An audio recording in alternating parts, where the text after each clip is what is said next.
Bonjour mes amis, comment allez-vous? J'espère que vous avez la paix aujourd'hui. Bienvenue sur la chaîne Psychophile Afaniel. C'est un immense et réel plaisir pour nous capables de rejoindre sur plateforme que remet en paix la Psychophile pour nous capables de bon gens. Information, c'est avec même plaisir, même engouement, même enthousiasme, même émotion et même chaleur, nous rejoignons jeudi pour nous capables de continuer à communiquer. Ou même qui a regardé nous pour la première fois, vous mettez cliquer dans abonner, finalement activer la cloche, ça va permettre que vous ayez accès à toute vidéo qu'on va gagner pour nous poster pour. Ou même qui c'est membre famille, continuez à partager vidéo nous avec toutes les amis, toute famille, pour plus de monde capable de gagner genre d'informations ça yo. Je vous aime tous, vous savez que je vous aime. Et bon genre d'informations que nous pourrons faire bénéficier aujourd'hui, restez là, pas déplacé. Regardez la vidéo du commencement jusqu'à la fin parce que vous pourrez le saisir puis devant.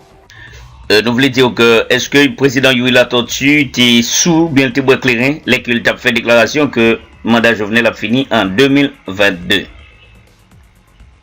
Mes chers amis, bagala vraiment raide là, ben nous pourrons l'attendre et sénateur Yuri Latortue qui a chanté là quant à moi. Et que l'effet qu'on est mandat président Jovenel Moïse a fini en 2022. Pour qui ça qu'on y a là, l'y changer. Bon, parce que les haïtiens, moi pas qu'on est. En nous suivre ensemble, sénateur Yuri Latortue qui a parlé pile français en faveur du président Jovenel Moïse, mandat a fini 7 février 2022. Mais vous êtes là au Parlement et il est là comme président. Certaines fois, assurant toute l'action de l'État ici. La seule chose, l'histoire en dira long, puisque l'histoire peut toujours retourner sur ses faits et gestes. Mais pour le moment, il est de facto. Nous, on veut les élections. On veut un président le 7 février. Et est-ce pour cela qu'on s'oppose à la date du 29 janvier? Je crois que les élections doivent avoir lieu le 20 novembre et qu'il faut fixer le 15 janvier pour la nouvelle date de façon à avoir un président élu le 7 février. Et avec ce président élu, on peut participer ou non dans le gouvernement, mais ce qui sera important pour nous, ce sont les institutions. Le Conseil électoral permanent, le Conseil pour pouvoir réaliser les élections, le Conseil constitutionnel, pour pouvoir régler les différends qui vont arriver entre l'exécutif et le législatif, l'armée nationale, l'institution de protection civile ou de la défense civile. Il faut doter ce pays d'institutions, sinon on aura encore à faire appel aux Nations Unies. Et puisqu'il y a des lobbies pro-dominicains, il faut appel à l'armée dominicaine. Si nous ne prenons pas le temps de nous entendre et de mettre sur pied ces institutions. À ce moment-là, ce sera la révolte nationale, comme vous l'avez dit. Non, cette révolte, de toute façon, il faut l'éviter. Puisque les Dominicains ont pris la poudre d'escampette, c'est comme les Haïtiens s'étaient fuis à Azur, et eux-mêmes ils ont fui à Port-au-Prince pour se retrouver du côté de Djimani. Mais je crois qu'aujourd'hui, ceci n'est qu'une étape. Moi, je suis prêt à réaliser toute entente nationale si, de l'autre côté, en face de moi, il y a des Haïtiens qui veulent mettre sur pied ces institutions. Le Conseil électoral permanent, le Conseil constitutionnel, l'armée nationale, la défense civile, de façon à ce que nous puissions les renforcer et dans les 10 à 20 prochaines années, gérer ces genres de situations et permettre au pays de se refaire une image. Le Conseil électoral provisoire fait fi de ces oppositions proférées par certains parlementaires, notamment par vous, l'honorable sénateur. La date du 20 novembre est maintenue pour le premier tour des élections. La date du 20 novembre. 29 janvier est maintenue pour le second tour des élections. 7 février, on n'aura pas un président élu. C'est ce qui a été proposé.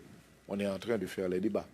Et nous, au Parlement, on va proposer justement au CEP de réagir sur la date du 29 janvier. Au cas où le CEP ne rebousserait pas chemin. Le CEP fait l'objet d'un consensus, d'un accord de deux pouvoirs.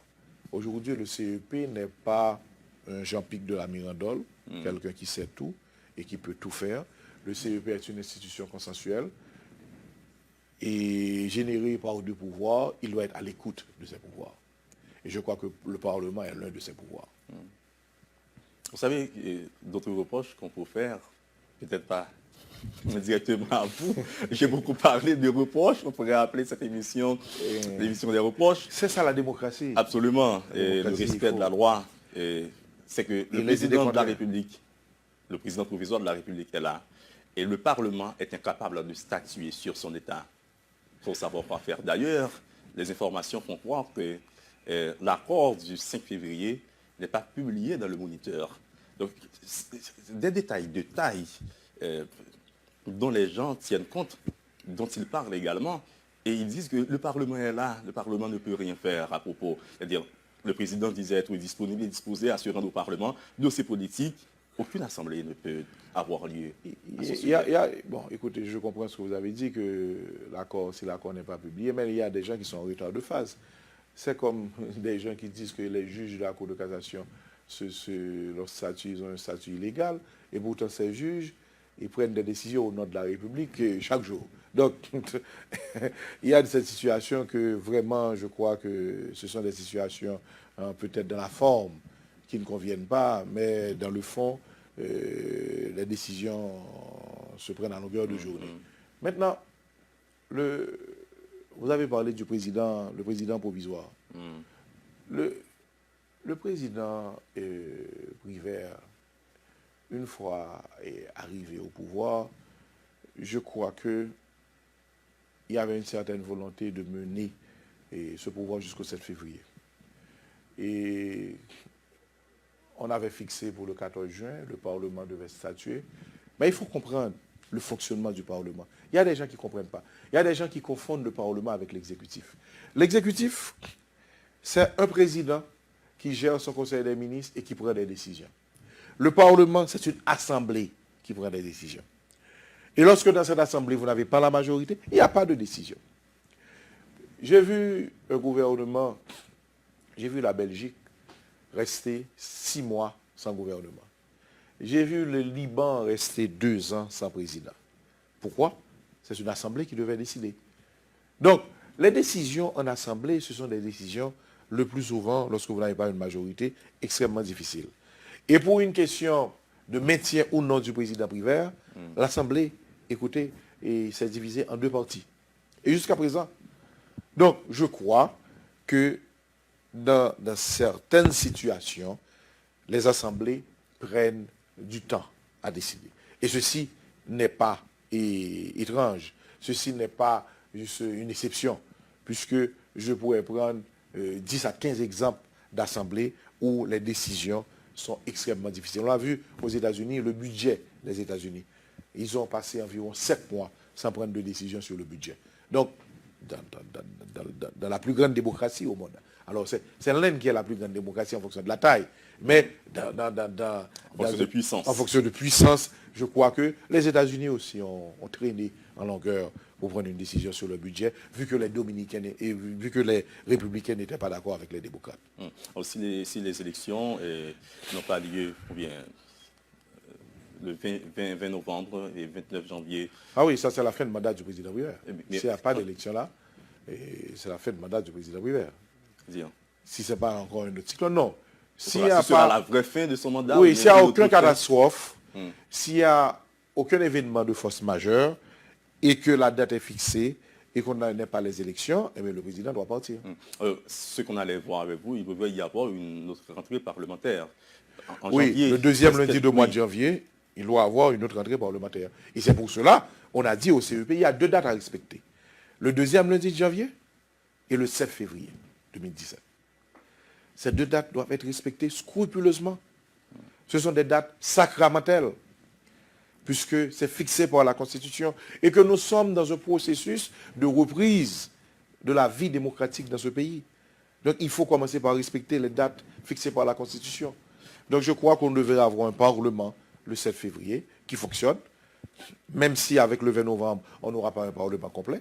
C'était l'idéal d'avoir ce Parlement complet. Mais on doit avoir un président le 7 février qui pourrait publier les élections des collectivités territoriales, des AZEC et des KAZEC. Puisqu'on va avoir les élections des collectivités au 2e tour des présidentielles. S'il y a un 2e tour. Alors, vous pensez que ces paroles feront froid devant qui de droit?